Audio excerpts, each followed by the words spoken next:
2017 সালে দার্জিলিংয়ে বিমল গুরুং অ্যান্ড কোম্পানির ধারাবাহিক হিংসার সময় রেড করতে গিয়ে গুরুং বাহিনীর ছোড়া গুলিতে মৃত্যু হয়েছিল সাব ইন্সপেক্টর অমিতাভ মালিকের।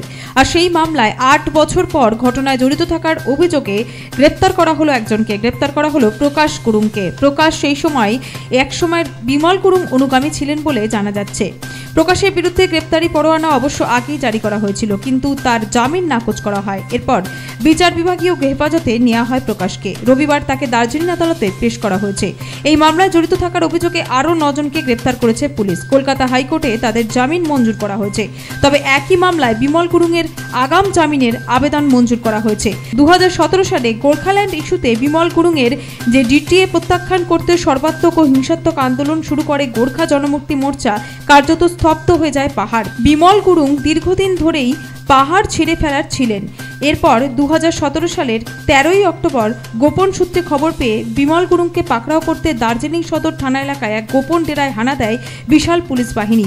এরপরে শুরু হয় গুলি বৃষ্টি। ঘটনাস্থলেই গুলিবিদ্ধ হয়ে মারা যান পুলিশ আধিকারিক অমিতাভ মালিক। আর সেই সময় দার্জিলিং সদর থানার পোস্টিং ছিলেন এসআই অমিতাভ মালিক। তার বাড়ি মধ্যমগ্রাম শহরের 7 নম্বর ওয়ার্ডে। পোস্টিং ছিলেন দার্জিলিং সদর থানায়। তার মৃত্যুর পর রাজ্য কড়া হাতে আন্দোলন দমন করে। এই ঘটনায় মূল অভিযুক্ত ছিলেন মোর্চা সুপ্রিমো বিমল গুরুং। আর সেই সঙ্গে অভিযুক্তের তালিকায় নাম ছিল প্রকাশ গুরুং সহ আরও বেশ কয়েকজনের।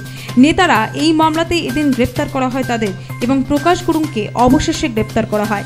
বাকিদের জামিন আগেই মঞ্জুর হয়ে গিয়েছিল। Bureau report, Nobel Bangla.